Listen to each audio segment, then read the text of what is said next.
Chapter 1, The Summoned Archivist. The summons arrived on All Souls Day, 2025, at 3:07 p.m., slipped under the door of the Vatican secret archives like a communion wafer under a tongue. Matteo Rossi found it on the parquet outside his office, thick cream stock, crimson wax impressed with the crossed keys of St. Peter.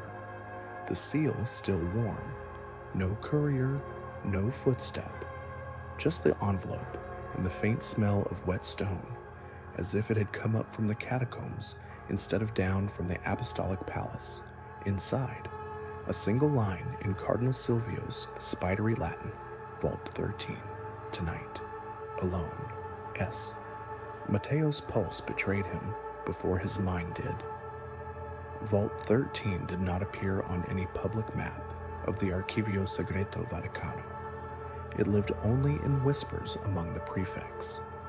A black rectangle on the oldest floor plans, annotated in 1962 with a single word, condemned, the last man known to have entered it, Archivist Giuseppe Rossi. Matteo's own great-uncle had vanished in 1973. His body was discovered 3 days later in the Tiber. Rosary knotted so tightly around his neck that the plastic beads had cut to the spine. Matteo told himself he was a scholar, not a ghost story. 32, Roman-born, Harvard HD in paleography, fluent in 8 dead languages and 1 living skepticism. He had spent the last 5 years restoring 12th century palimpsests under fluorescent light that made everyone look half dead. He did not believe in curses. He believed in provenance and in carbon dating, in the quiet satisfaction of a footnote that closed a centuries-old debate. Yet when the bronze elevator rattled him down past the public levels, past the staff corridors, past the climate-controlled vaults where the air tasted of parchment and ozone, the skepticism thinned like incense. The elevator had no button for 13. It simply stopped between floors, doors yawning open onto a corridor that smelled of candle smoke and cold iron. A single bulb flickered overhead. The walls were raw tufa, sweating. At the far end, a steel door the color of dried blood. No handle, only a keyhole shaped like the papal tiara. Matteo's hand shook as he drew the key from the envelope. It was heavier than it should have been, warm as living skin. When he slid it home, the lock sighed like a man waking from a bad dream. The door swung inward on silent hinges. Vault 13 was smaller than he expected, 10 paces by 12. Yet the air inside was vast, cathedral vast, pressing against his eardrums. Shelves of black oak rose to a ceiling lost in shadow. No dust, no cobwebs, only rows of metal film cans, each labeled in fading ink, Fatima, 1917-1960. At the center of the room stood a Bell & Howell 8mm projector, older than Matteo himself, its lens clouded with fingerprints that looked disturbingly fresh. On the floor lay a reel already threaded, leader tape fluttering like a tongue. A yellowed tag dangled from the take-up reel, Play Me. L for Lucia, Sister Lucia dos Santos, the last surviving Fatima visionary, dead since 2005. Matteo's mouth went dry. The Vatican had released the third secret in 2000, John Paul II's handwritten text. 4 pages about a bishop in white climbing a ruined city under gunfire. Scholars had argued for years. Was that all? Or had the Holy See buried the rest? He should have left then, should have pocketed the reel, sealed the vault, reported the breach to the prefect. Instead, he pressed the projector's switch. The bulb flared. dust motes ignited like fireflies. A beam of light speared the far wall, and the film began, grainy black and white. May 13th, 1960, a convent parlor in Coimbra, Portugal. Sister Lucia, 53, veiled, eyes enormous, sat opposite a cardinal Matteo did not recognize. Behind them, a crucifix bled from fresh nail holes. The camera wobbled. Someone's breathing fogged the lens. Lucia's lips moved. No sound. Matteo leaned closer, close enough to smell the projector's hot metal. Then the audio kicked in, a hiss, a click, and Lucia's voice, thin as onion skin. The third part, not in 1960, because the words would be twisted. The Holy Father will see fire fall from heaven upon the city of 7 hills. The cardinal gestured frantically off camera. Cut. The image jumped. Same room, same veil. But Lucia's face was wrong, too smooth, pores erased, like a wax doll. Her eyes reflected the crucifix upside down, and the successor of Peter will consecrate Russia too late. The beast rises from the Tiber, born in the shadow of the obelisk. His name is Static. The film slowed, frames stretching, Lucia's mouth elongated, teeth sharpening. The crucifix behind her twisted, wood splintering, blood, real blood, wet and shining, seeped from the reel itself, dripping onto the projector's hot bulb. Sizzle, smoke. Matteo lunged for the switch. Too late. The reel snapped, whipping like a serpent. Flames licked the celluloid, orange tongues devouring the visionary's face. The vault filled with the stench of burning hair and sulfur. He stumbled back. The projector died with a cough. Darkness swallowed the room. Absolute. Velvet. Then came the knock. 3 measured taps on the steel door. Knock, knock, knock. At 3:33 a.m., though his watch had stopped at 3:07. Matteo's flashlight beam trembled across the shelves. The film cans were gone. In their place, rows of identical reels, each labeled in fresh red ink. Matteo Rossi, play me. His knees buckled. The knocking resumed, slower now, patient, as if whatever waited on the other side had all the time in the world. He fled. The door slammed behind him, lock clicking shut though he held no key. The elevator refused to rise. He took the service stairs 2 at a time, lungs burning, until he burst into the Cortile della Pina under a sky the color of old bruises. Dawn was still hours away, but the obelisk in the center of St. Peter's Square cast a shadow that pointed straight at him, long and accusing, and beneath the Egyptian stone, something moved, just a flicker, a child's bare foot vanishing into the darkness. Matteo did not sleep again for 3 days. On the 4th night, his phone buzzed with a text from an unknown Vatican exchange. Vault 13 is only the preface. Come back. Clara. He had never met anyone named Clara, but when he returned to his office, a nun's veil lay folded on his desk, the fabric stiff with dried blood in the shape of an inverted cross. Chapter 2, The Bleeding Codex. Matteo did not go home. He could not.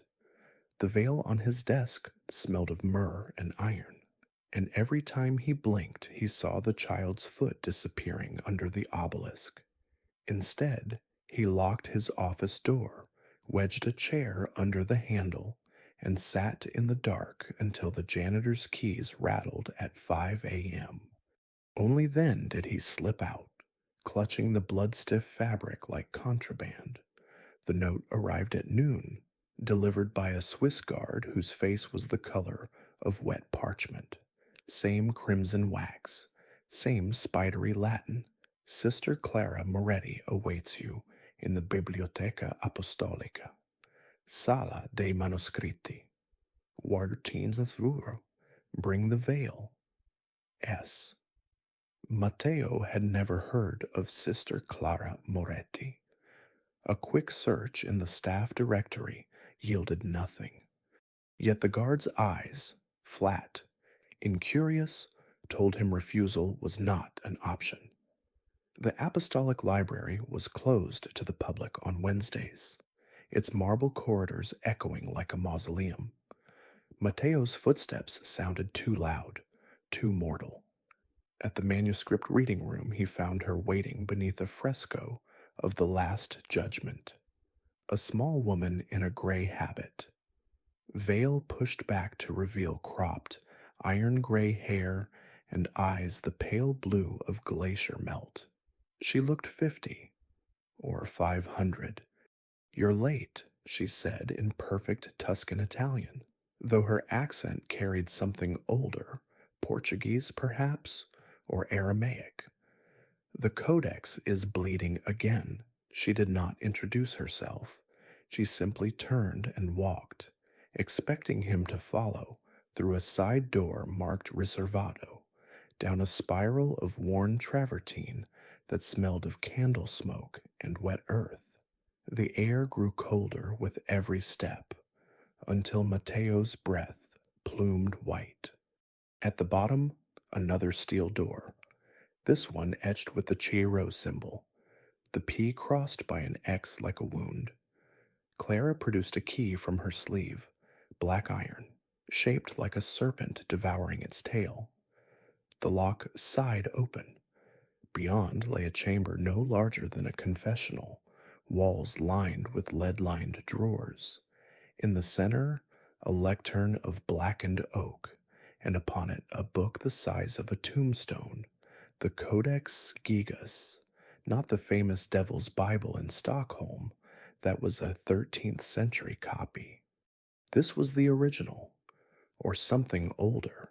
Its binding was human skin, tanned to the color of nicotine, stitched with sinew that still glistened. The pages were vellum so thin, light passed through them like stained glass, and it was bleeding. A single drop welled from the gutter of the open page, dark as venous blood, rolling slowly toward the edge. Where it touched the wood, the oak hissed and smoked. Touch it, Clara said. Matteo hesitated. It's destroying itself. It's remembering. He reached out. The drop was warm, pulsing, the moment his finger made contact. The page turned of its own accord, slowly, wetly, like a tongue. Latin text swam across the vellum, letters forming and dissolving, tertium, non revelatum, Fatima tertium, Matteo Rossi, videbit, his name, in blood. Clara's voice was soft, almost tender. The third secret was never 4 pages. It was a seed, planted in 1917, watered with silence, now sprouting. She opened a drawer and withdrew a reel of 35mm microfilm, the canister labeled in Lucia's own hand, Coimbra, 1959, private. Sister Lucia recorded this the night before they sealed her mouth. John Médicis listened, wept, and ordered it buried. Paul VI tried to burn it. It wouldn't burn. Matteo's hands shook as he threaded the microfilm into the reader. The screen flickered to life. Grainy footage. No sound. A younger Clara, 25, perhaps, kneeling in a stone cell. Before her, Lucia, veiled, eyes wide with terror. Lucia's lips moved frantically. Subtitles in Clara's handwriting appeared on the film itself, as if burned in later. The Pope will be struck down in the shadow of the obelisk. His blood will anoint the beast, born of the Church, nursed in the Vatican. His name is among the cardinals. The image jittered, Lucia's face distorted, mouth stretching impossibly wide. From her throat poured black smoke that coalesced into a child's shape, naked, sexless, eyes like polished obsidian. The child reached toward the camera, fingers elongating, and the film snapped. The reader went dark in the silence. Matteo heard dripping. The Codex had opened to a new page, an illumination, the Vatican from above. St. Peter's dome cracked open like an egg. From the fissure rose a figure in cardinal red, face obscured, arms outstretched. Blood rained upward into a sky full of inverted crosses. Clara closed the book with a sound like a coffin lid.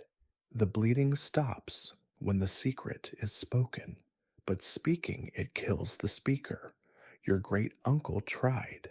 They found him in the Tiber with his tongue nailed to the rosary. Matteo's voice cracked. Why me? Because your blood, Giuseppe's nephew. The curse recognizes its own.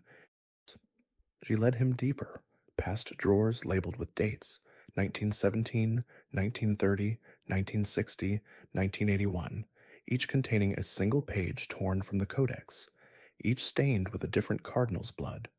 The last drawer was empty, labeled 2025. For you, Clara said. They emerged into a sub-basement Matteo had never seen on any map. The air here was thick, almost liquid, tasting of copper and incense. Walls of rough tufa wept moisture that ran in rivulets the color of Merlot. At the far end, an iron gate, padlocked with a chain that looked newly forged. Behind the gate, a shadow moved. Clara froze. He's early. The shadow resolved into Cardinal Silvio, robes immaculate, face pale as candle wax. But his eyes, Matteo saw it now, were wrong. The pupils were vertical slits, like a goat's or a serpent's. You weren't supposed to bring the nun, Silvio said. His voice was layered, as if two men spoke at once. Clara stepped forward, veil fluttering though there was no wind. The Codex chose him, not you. Silvio smiled, teeth too sharp. The Codex bleeds because it's hungry, and I am its mouth. He raised a hand. The gate's padlock clicked open. Chains slithered to the floor like snakes. Matteo backed away. The Codex, still in Clara's arms, began to weep again, faster now, a steady stream that pooled at their feet. Where the blood touched the stone, letters formed, flee, flee, flee. Clara shoved the book into Matteo's chest. It was heavier than it should have been, warm as a fevered child. Run. The service tunnels, third left, second right, stairs to the necropolis. Don't look back. Silvio advanced. The temperature plummeted. Frost bloomed on the walls. The third secret isn't a warning. Matteo, it's a birth announcement. Matteo ran. The tunnels were a labyrinth of bone and shadow. He clutched the Codex to his chest, feeling it pulse like a second heart. Behind him, footsteps, bare feet on stone, wet and quick. Clara's scream echoed, cut short. He found the stairs, took them 3 at a time, burst into the necropolis beneath St. Peter's, the city of the dead. Tombs of popes lined the walls, marble faces serene, but one sarcophagus was open, lid askew. Inside, Clara's habit, soaked in blood, arranged in the shape of a child. On the wall above, scratched fresh into the stone, Matteo Rossi Play Me, L. His phone buzzed in his pocket. Unknown number. A video file. He opened it. The footage was from Vault 13, time-stamped 3:33 a.m. That same night, the camera, his own body cam, which he had not worn, showed him entering the vault alone, threading the reel, watching the film, but in the video, when the flames erupted, he did not run. He smiled, and when the knocking began, he opened the door to himself. The screen went black, a single line of text, "See you in the cradle." Matteo looked down. The Codex had opened itself in his arms. The page was blank except for a single drop of blood, spreading into the shape of a key, the key to Vault 13, Chapter 3, The Whispering Catacombs. The necropolis hit Matteo like a slap of cold grave air. He stumbled down the last stair, the Codex thumping against his ribs with every heartbeat, its cover slick with Clara's blood, or was it his own? The iron gate behind him slammed shut with a clang that echoed through the underground city like a funeral bell. No handle on this side, no way back, only forward, into the warren of papal tombs, where the bones of saints and sinners lay stacked like forgotten library books. The flashlight on his phone cut a narrow cone through the darkness, revealing niches carved into the tufa walls, marble sarcophagi cracked by time, effigies of popes with noses worn smooth by centuries of pilgrim kisses. The air was thick, mineral-tasting, laced with the faint sweetness of decay and the sharper bite of myrrh from ancient embalming. Somewhere water dripped, plop, plop, plop, in a rhythm that mimicked a slowing pulse.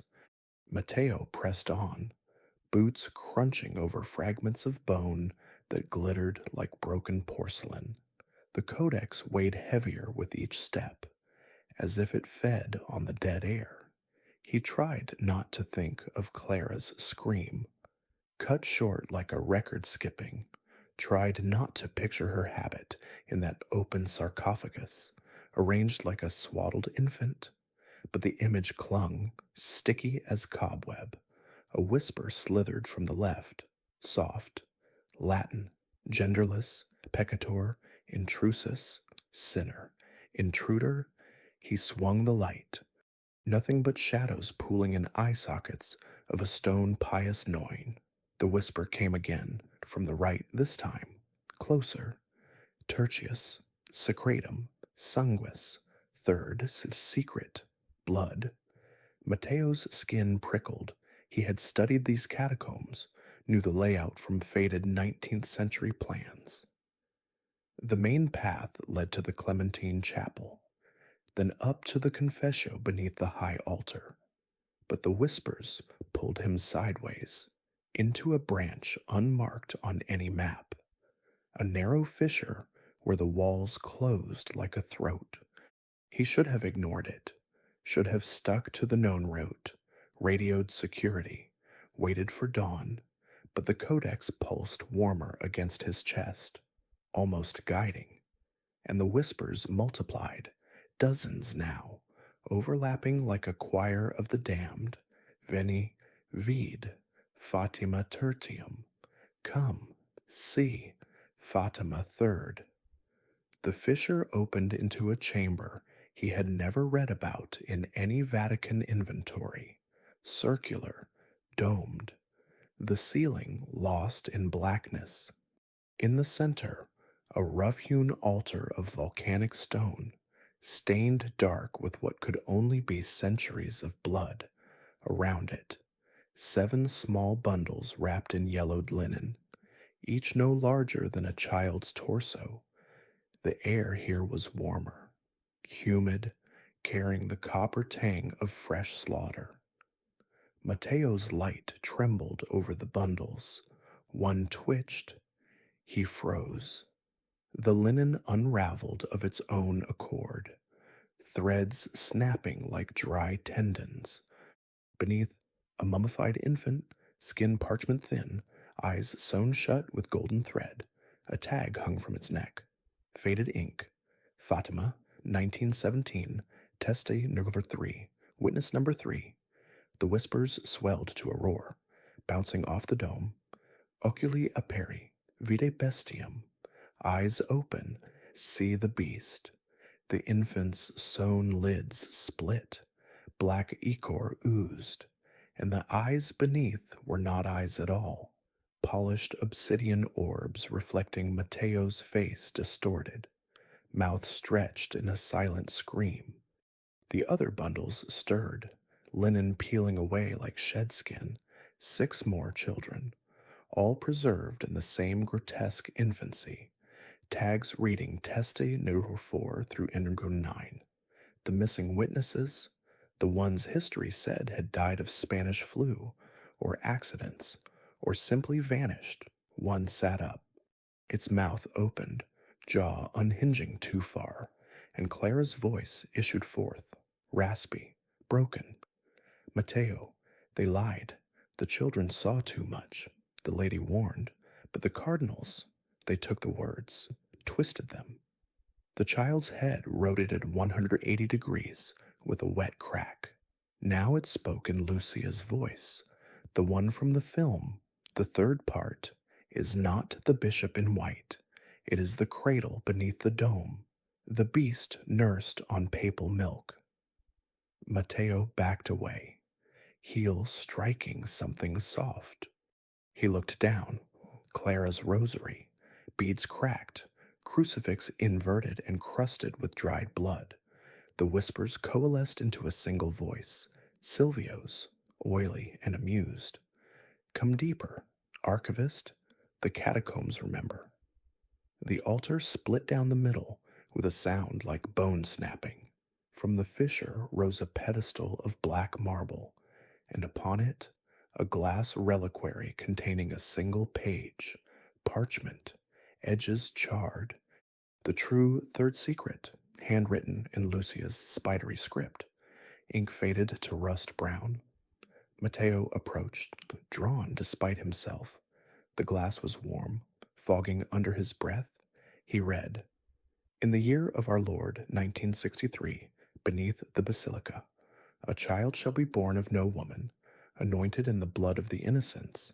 He shall wear the scarlet of the college, speak with the tongue of angels, and lead the faithful to the abyss. The successor of Peter shall kiss his ring, and Rome shall burn from within. Pray, pray much, for the consecration comes too late. The page ended mid-sentence, torn raggedly, yet below, in fresher ink, Silvio's hand. The child lives. Vault 13 was his nursery. The reliquary shattered, shards embedded in Mateo's palms, blood welling instantly. The whispers became a gale, whipping his hair, extinguishing his light. In the sudden dark, hands, small, cold, desiccated, grabbed his ankles. The children pulled him down. Toward the altar's fissure, he kicked free, scrambling backward. The Codex flew open in his arms, pages riffling wildly. A gust from nowhere turned them to a specific illumination, the Vatican necropolis in cross-section. The chamber marked with a crimson X. Arrows pointed deeper, to a level below even this, labeled Cradle of the Beast. Clara materialized from the shadows, habit torn, face half in light, half devoured by darkness. Her left eye was missing, socket weeping black. She spoke with 2 voices, hers and something ancient. The catacombs are alive. Mateo, they breathe the secrets. Silvio feeds them. The children, they were the first meal. She lunged, fingers clawing for the Codex. Mateo swung it like a club. It connected with her temple, solid, meaty.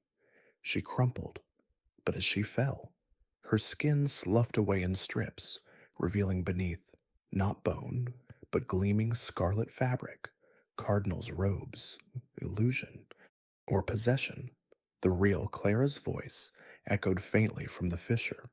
Exorcise, me, before, He uses. Matteo knelt, pressing the Codex to her forehead. The book burned hot, searing across into her skin. He recited the only Latin he could remember under terror, the rite of exorcism. Fragments from seminary days. Ego te exorcizo, immundissim spiritus. The body convulsed. Clara's remaining eye rolled white. From her mouth poured smoke, acrid, sulphurous, forming words in the air. Antichristus in utero ecclesias, no Antichrist, in the womb of the church. The smoke coalesced into a child's silhouette. Hovering, it pointed downward, into the fissure, then dissolved with a child's giggle that echoed long after the smoke vanished. Clara gasped, human again, eye socket empty but no longer weeping. He's deeper, the cradle, born 63, the year of the false council. Footsteps approached from the main path, heavy, deliberate, Silvio's voice, amplified as if through the basilica's speakers. Matteo, the whispers lie, come willingly, and I'll show you mercy. Resist and join the children. Lights flickered on, emergency strips along the walls, bathing everything in blood red. Silvio stood at the chamber's entrance, flanked by 2 Swiss guards. But their halberds were wrong, blades curved like scythes, tips dripping. Matteo grabbed Clara's arm. She was limp, feverish. Together they staggered toward a side tunnel, narrower, unmarked, behind them. The children's corpses animated, crawling on all fours, mouths opening in silent screams. The tunnel sloped sharply downward, air growing hotter, sulphurous. Walls glistened with moisture that burned the skin. Holy water or acid? Clara muttered deliriously. The cradle, under the confessio, where Peter was crucified, inverted. They emerged into a cavern vast as the basilica above, supported by columns of fused bone. In the center, an inverted cross of black iron, chains dangling, and beneath it, a stone cradle, obsidian, carved with serpents devouring their tails. Inside, a bundle of scarlet cloth, stirring. A baby's cry echoed, impossible, piercing. Silvio's voice boomed from hidden speakers. Welcome to the nursery, Archivist. The beast hungers? The cradle rocked. The cloth fell away, revealing not an infant, but a miniature cardinal's robe, empty, yet moving as if filled. It sat up. The hood turned toward Matteo, where a face should be, a void, swirling with stars and fire. Clara shoved him toward a grate in the floor. The old drainage, to the Tiber, go. Guards burst in, halberds raised. Matteo pried the grate, rusted, but giving. He dropped into blackness, Clara following. The fall was short, landing in ankle-deep filth that reeked of the river. Above, the cradle's cry became a roar. The Codex, still clutched tight, opened to a new page, a map of the drainage system. One path marked in blood, leading to Medjugorje File, 1981. As they crawled through the slime, whispers followed, not from the catacombs now, but from the Codex itself, deeper, the secret's nest.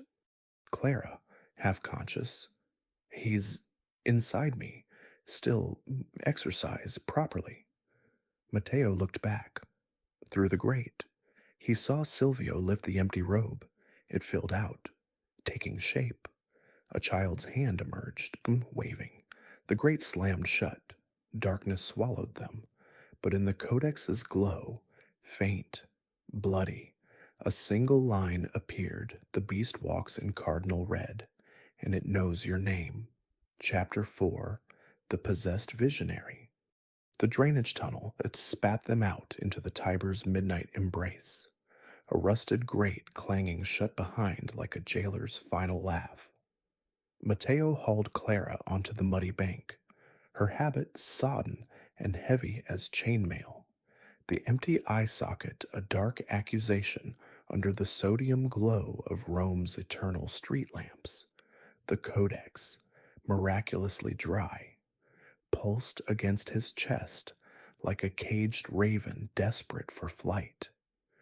November wind knifed off the river, carrying the distant toll of St.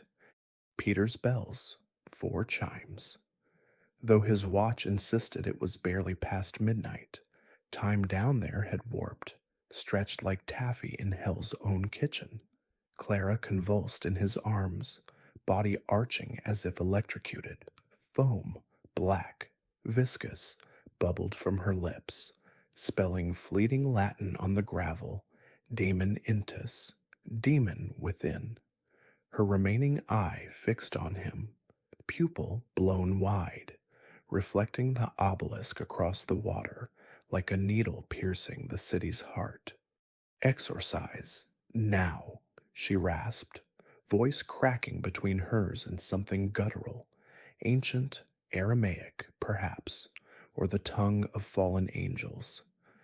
Before he speaks the name, Matteo dragged her into the shadows of Ponte Sant'Angelo, the bridge of angels with their stone faces leering down in eternal judgment.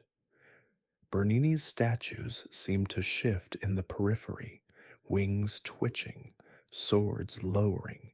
He propped Clara against the parapet, the Codex open on his lap like a makeshift altar.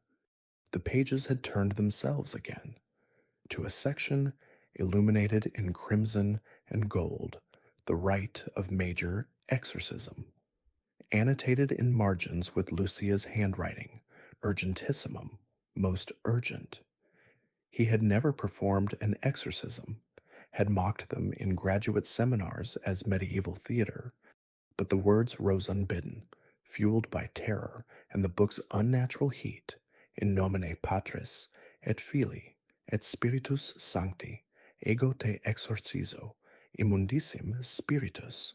Clara's head snapped back, spine cracking like whipcords. The foam turned to flame, green, ethereal, licking the air without consuming. Her habit ignited at the hems, fire crawling upward in serpentine patterns, revealing skin beneath blistered with inverted crosses that wept pus the color of old wine. The cradle, 1963, she growled, voice layering, Clara's soprano overlaid with Silvio's baritone and a child's piping treble. Born in the conclave's shadow, Paul VI held me, kissed the ring that wasn't there yet. Matteo's hands burned on the Codex, but he pressed on, sprinkling river water as holy proxy. Exorcizo te, omnes spiritus immundi, in nomine Dei Patris omnipotentis. The possession escalated. Clara levitated 6 inches, then a foot, body rigid as a plank, toes pointing toward the Vatican like a compass needle to true north. The green flames roared higher, casting shadows that danced independent of the light, cardinals in procession, mitres horned, faces melting into goat-like snouts. One shadow detached, slithering across the bridge toward Matteo, a tendril of darkness with Silvio's slit pupil eyes. It whispered, intimate as a lover. Join us, blood of Giuseppe. The third secret is mercy. Silence is the true curse.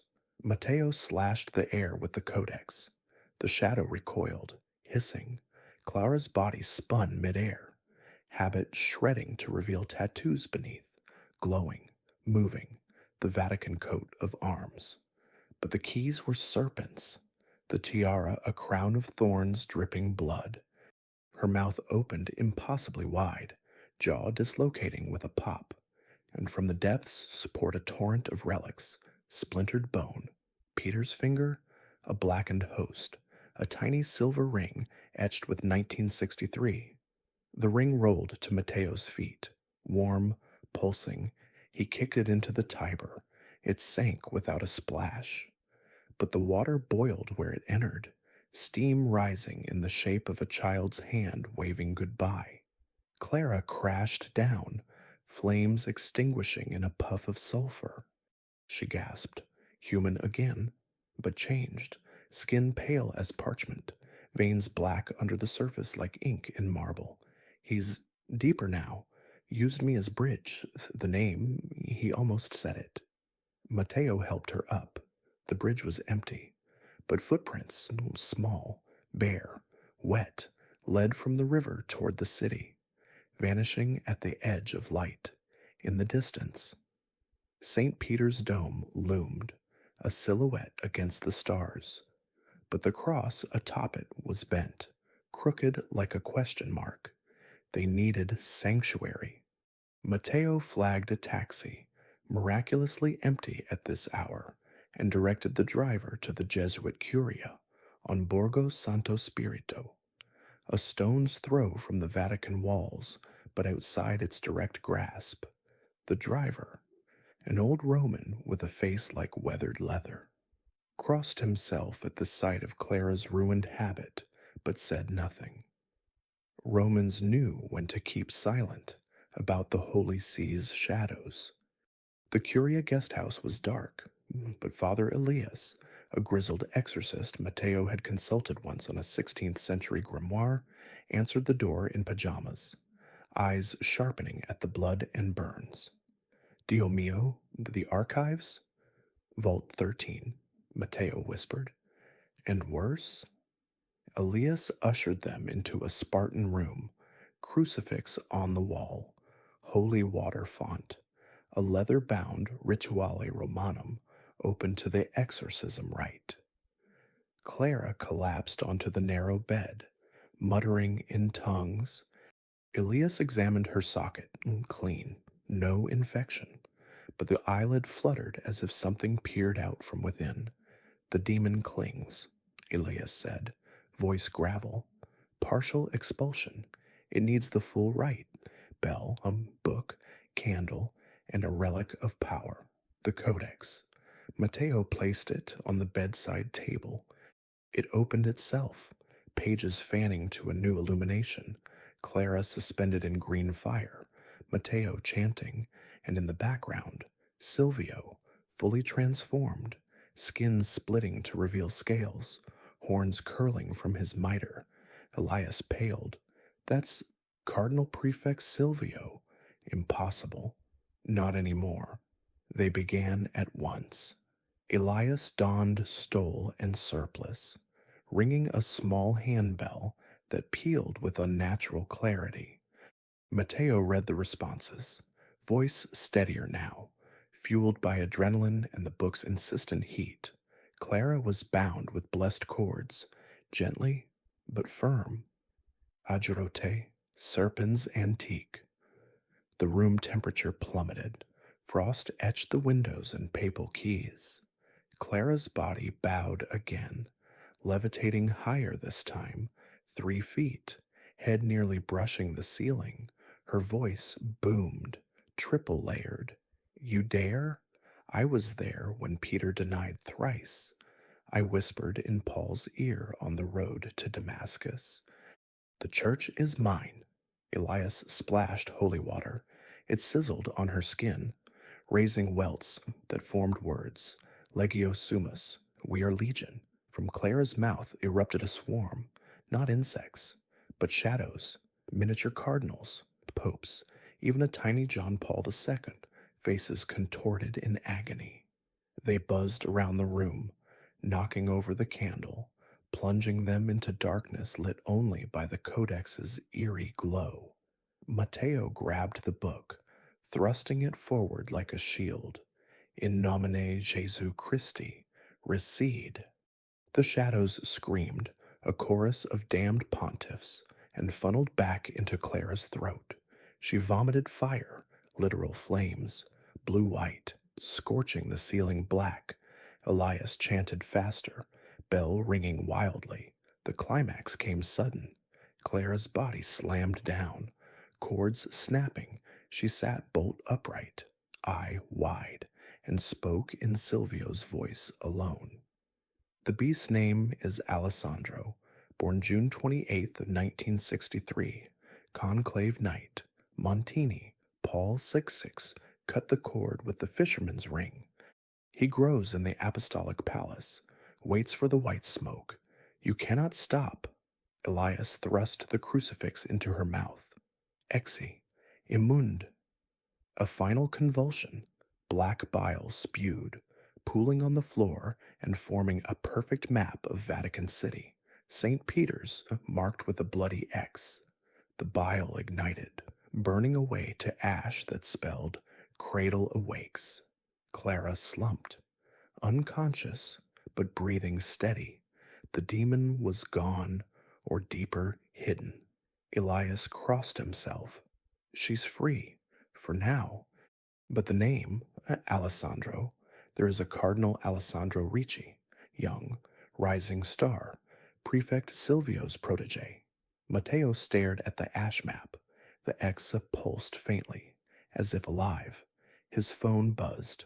Unknown Vatican line. A photo. The cradle from the catacombs. Now occupied. A child, toddler age. But with Silvio's slit eyes, sat up, smiling at the camera. Caption, "Playtime soon, Uncle Matteo." Clara stirred, whispering, "The right bought time, but the beast stirs. We need the Medjugorje visionaries. Their secrets counter the third." Outside, dawn crept over the dome, but the cross remained bent, and from the Vatican walls, a child's laughter echoed across the Tiber, innocent, inviting. The Codex turned a page on its own, an illustration of Rome in flames, a cardinal on the balcony, crowd below with arms raised in adoration, title in blood, "The Reign Begins." Matteo closed the book, but it wouldn't close. The cover fused shut, sealing with a wet suck, trapped, like them all. Chapter 5, The Infected Archives. The Jesuit Curia became a fortress of salt lines and flickering vigil candles, but sanctuary was illusion. Matteo paced the narrow cell while Clara slept fitfully, her bandaged socket seeping a clear fluid that smelled of frankincense and rot. Father Elias pored over the Codex under a green banker's lamp, his face gaunt in the glow, murmuring Latin invocations that made the air hum like a hive. The book resisted, pages sticking, then snapping open to revelations unasked, schematics of Vatican sublevels labeled in blood ink. Infectio Archivorum, 2025. By noon, the infection began. It started subtle.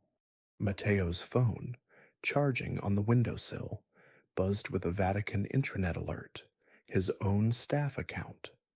Urgent. All archivists report to Bibliotheca Apostolica.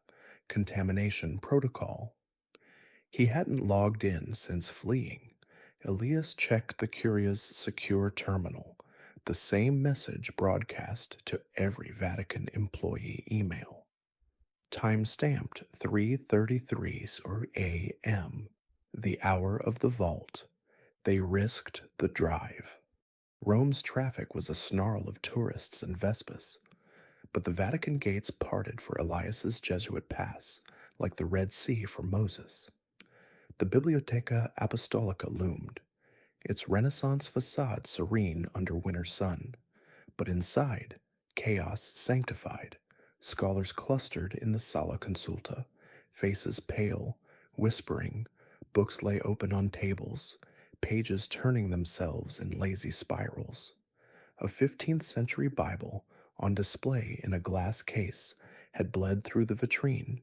Ink? No. Crimson, pooling on the marble. Guards in plain clothes, secret archives enforcers, herded staff with hushed urgency.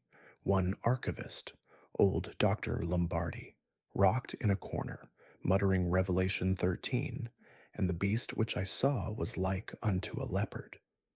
Matteo slipped past, Codex hidden under his coat.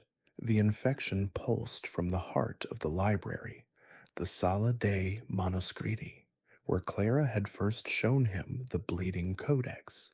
The door was ajar, yellow caution tape fluttering like crime scene ribbons. Inside, apocalypse in vellum. Shelves groaned under the weight of tomes that moved, books sliding outward, opening midair, pages riffling to the same verse. Revelation 13, the beast from the sea, letters detached from the text, swirling like black confetti, reforming on the walls into grotesque murals, popes with horns, the Lamb of God devouring its flock. The air shimmered with heat haze, though the temperature had dropped to freezer levels. Frost feathered the windows in patterns of inverted keys. A young scribe, Matteo recognized her, Sophia from paleography, stood transfixed before a lectern. Her eyes were milk white, mouth slack. From her lips issued a whisper, amplified as if through the library's PA. The Word becomes flesh and dwells among us in scarlet. She raised a hand. The nearest book, a Gutenberg Bible facsimile, exploded open. Pages tore free, slicing the air like razors. When embedded in the wall beside Matteo's head, quivering, blood seeped from the cut parchment. Elias crossed himself. Demonic glossolalia. Oh, the archives are possessed. Clara, supported between them, whispered, the Codex seeded it. From Vault 13, Silvio's broadcast. They pushed deeper. The infection intensified corridor by corridor in the map room. Atlases depicted Vatican City engulfed in flames, Italy sinking into a sea of blood. A globe spun wildly, continents rearranging, Europe forming a beast's maw, Rome its eye. Staff members wandered zombie-like, some scribbling furiously on napkins, prophecies in unknown scripts. One priest clawed at his Isaiah, screaming, the letters crawl, they burrow. Security cameras. Matteo hacked a terminal with his credentials, showed the horror in real time. Feeds from sublevels, shadows detached from walls, elongating into cardinal silhouettes that glided against time, walking backward, robes flowing forward. One camera in the necropolis captured the children's mummies dancing in a circle around the cradle, now empty. The stone rocked gently, as if remembering a lullaby. Elias led them to the forbidden wing, the Regesta vaults, where papal bulls and secret correspondences slumbered. The door, biometric iris scan, opened for Matteo's eye, though he hadn't authorized it. Inside, worse, the infection had evolved. Documents didn't just open, they rewrote themselves. A 1960 envelope addressed to John the III unsealed, the third secret text inside morphing line by line. The bishop in white became a child in red. The ruined city Vatican Hill. Ink bubbled, forming blisters that popped with tiny screams. At the vault's heart, a reel-to-reel tape deck, ancient, dust-free. A cassette labeled Vatican Radio, 1960, Prohibido sat threaded. Spinning slowly, though unpowered, Matteo hit play. Static. Then Pius the Joaquin's voice. Frail. Panicked. It's inside. The child. Born during the council preparations. Montini's hands. Blood on the ring. Nostra aetate. The door opens. The tape warped. Pius's voice deepened, layered with Silvio's. The infection spreads upward. Soon the dome cracks. The deck sparked. Flames erupted, blue, scriptural. They licked toward a shelf of sealed boxes, the Akita files, Medjugorje transcripts, unapproved apparitions. One box burst open. Inside, a wooden statue of the Virgin, weeping blood that sizzled on the floor. Etching, Alessandro awakes, 2026. Clara collapsed. Convulsing again.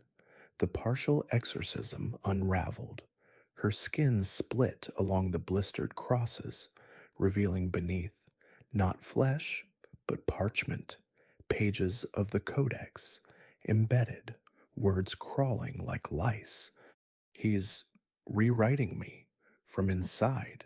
Matteo and Elias dragged her to a side room, a conservation lab, sterile under UV lights. They barricaded the door as infected books battered it like birds against glass. Elias prepared a secondary rite, salt circle, thurible swinging with frankincense that burned green, but the infection breached. The lab's computer screens flickered to life, security feeds hijacked. Every camera in the Vatican showed the same saint. Peter's Square filling with pilgrims, unaware, but in the feeds, shadows lengthened unnaturally, merging into a colossal figure overlying the basilica, a child grown tall, arms outstretched, face Silvio's, but eyes Alessandro's void. Clara levitated once more, higher, slamming against the ceiling. Her voice boomed. Legion. The archives are the mind of the church. Infect the mind. Control the body. Alessandro walks the loggias tonight. Books in the lab animated fully, flying off shelves, pages unfolding into paper wings. They dive-bombed, slicing skin. Matteo bled from a dozen cuts, blood mixing with the Codex's own seepage. The book opened wide. A maw.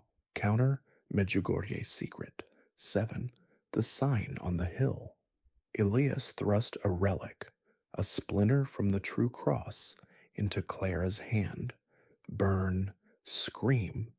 The paper skin peeled away in sheets, revealing human flesh beneath, scarred but whole.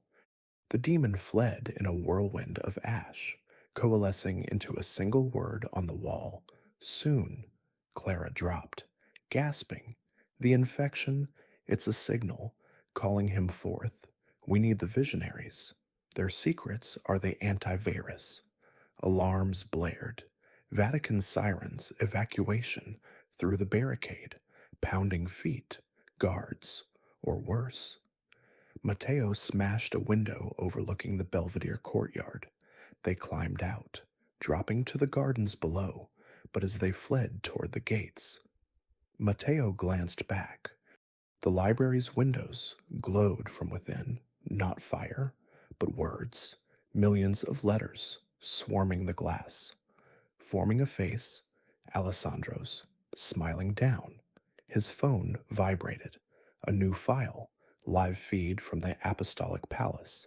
Silvio, or the thing wearing him, stood on the papal balcony. Alone, he raised a hand. The crowd below, real pilgrims now flooding the square, knelt as one. The infection had gone live. The Codex, slick with blood, turned to a final page for the chapter, a calendar. 2025, flipping to 2026, January 1st, and marked Coronation, Clara. The cradle empties tonight. He's coming up, in the distance. The dome cracked, a hairline fracture, audible even here, like ice breaking on a frozen lake. The beast was loose in the stacks, and the world was next. Chapter 6. The Antichrist's Cradle, the crack in Saint. Peter's dome echoed through Rome like God's own thunderclap, a fissure spiderwebbing across the Michelangelo masterpiece, under a sky bruised purple by impending storm. Matteo and Clara burst from the Belvedere Gardens into the chaos of the Cortile del Belvedere, where Swiss guards, eyes glazed, halberds lowered, formed a human cordon around the basilica's entrance. Pilgrims poured in from the square, drawn by some invisible siren, families, nuns, tourists with selfie sticks raised like crucifixes. The air thrummed with a low chant, Latin backwards, rising from the crowd's throats, though their lips barely moved. Clara clutched Mateo's arm, her newly healed skin fever hot. The signal from the archives, it's birthing him, the cradle calls. They slipped through a side door into the basilica's gloom, the vast nave a cavern of flickering candles and shadowed saints. The infection had metastasized here too. Confessionals oozed black ichor from grates. Statues wept blood that pooled into serpentine paths leading toward the high altar. The baldacchino's bronze columns twisted subtly, vines of gold morphing into thorns. And overhead, the dome's fracture wept dust like golden snow, each particle whispering, Alessandro, Alessandro. Matteo led Clara down the Scala Regia, the royal stairs, spiraling into the depths, Codex pulsing guidance. The book had grown heavier, pages swollen as if engorged on secrets. They bypassed the Confessio, Peter's tomb glowing with unearthly light, and entered a maintenance corridor unmarked, air growing fetid with the scent of afterbirth and incense. The cradle chamber lay beyond a rusted grate, pried open by hands not human, claw marks scorched the metal. They descended into the cavern from Clara's possession vision, columns of fused papal bones, inverted cross dangling chains that swayed without wind. The obsidian cradle dominated the center, larger now, veined with pulsing red light, like arteries under stone. It was occupied. The child, no, the thing, sat upright, toddler-sized but with the proportions of a man, elongated limbs, skin pale as albino marble stretched over protruding bones, scarlet robes draped it, too large, pooling like blood. The face, Silvio's features superimposed on innocence, slit pupils and eyes too wise, mouth a slash smiling with too many teeth. It suckled a thumb that ended in a cardinal's ring. The fisherman's symbol inverted. Uncle Matteo, it cooed, voice a chorus, infant giggle layered with Silvio's oil, Lucia's whisper, 1,000 damned popes. Mama Clara, you've come for the christening. Clara froze, body seizing, residual possession flared, her scars reopened, blood tracing the inverted crosses. No, not again. The child, Alessandro, raised a hand, chains animated, snaking toward them like iron vipers. Matteo swung the codex. It connected with a chain, sparking holy fire that burned blue. The chain recoiled, hissing. Silvio materialized from the shadows, or what was left of him. The cardinal's body split down the middle, robes parting like theater curtains. Beneath, not flesh, but a chrysalis of scarlet silk and bone, cracking open. From it emerged Alessandro fully, stepping out taller, robes fitting perfectly now. Silvio's husk crumpled, empty, deflating like a popped balloon. The vessel served its purpose, Alessandro said, voice maturing mid-sentence, from boy to man. He grew before their eyes. 10, 20, 30 years in seconds, until a young cardinal stood there, handsome as Lucifer Morningstar, Mitter materializing on curling horns hidden beneath illusion. Born 63, baptized in conclave smoke, Paul held me, John Paul feared me, Francis will crown me. The cradle cracked open fully, revealing its interior, lined with pages torn from the true third secret, soaked in children's blood, the Fatima witnesses. The pages fluttered, forming wings that beat once, scattering dust that solidified into miniature demons, cherubs with bat wings, eyes obsidian. Matteo charged, Codex raised as battering ram.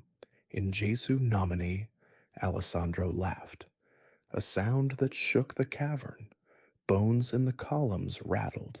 Your book is mine, blood of Giuseppe, it wrote me. He flicked a finger. The codex flew from Matteo's hands, pages ripping free to orbit Alessandro like planets around a dark sun. Illuminations came alive, popes kneeling, Rome burning. The beast on Peter's throne, Clara broke free of her seizure, lunging with a shard of bone from the floor.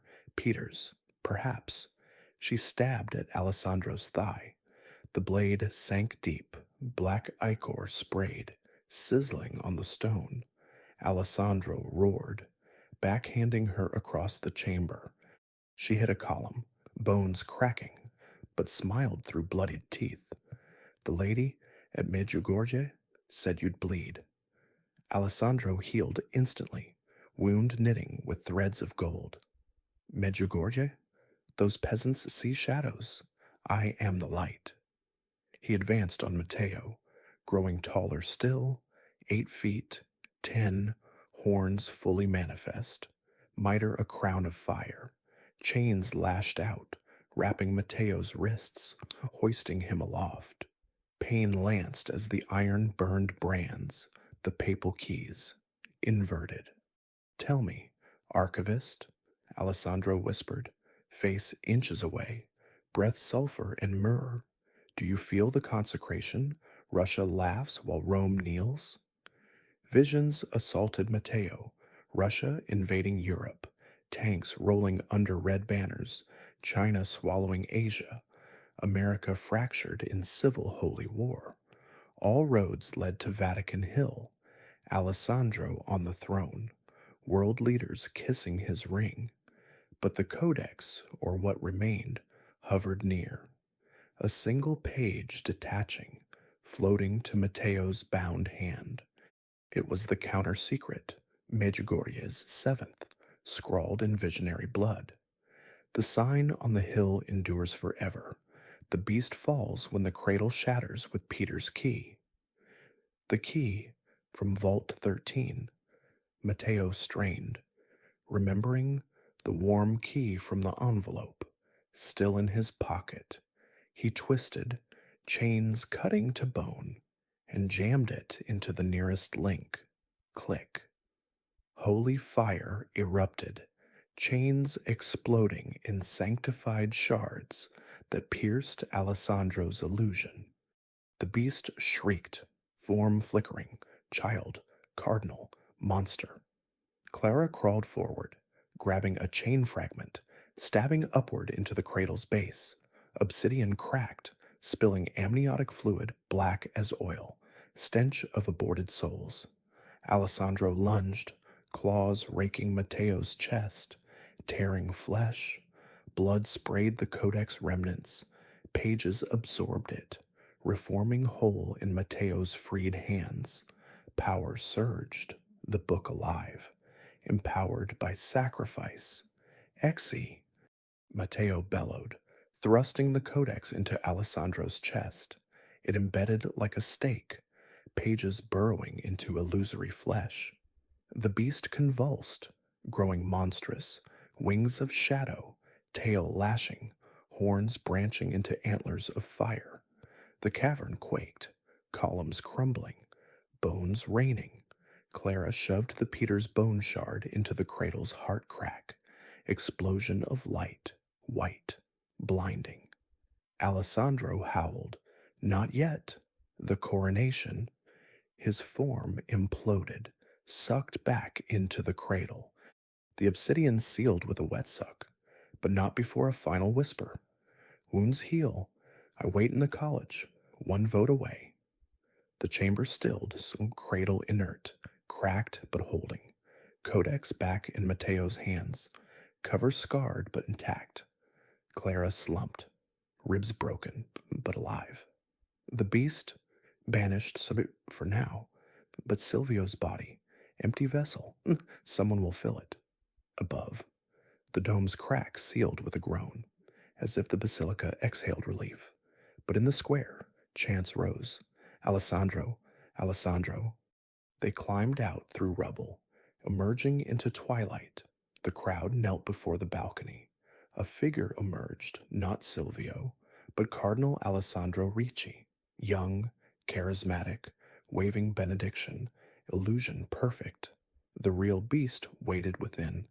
The Codex opened to a new page. Rome in ruins, but a hill in Bosnia glowing with eternal sign.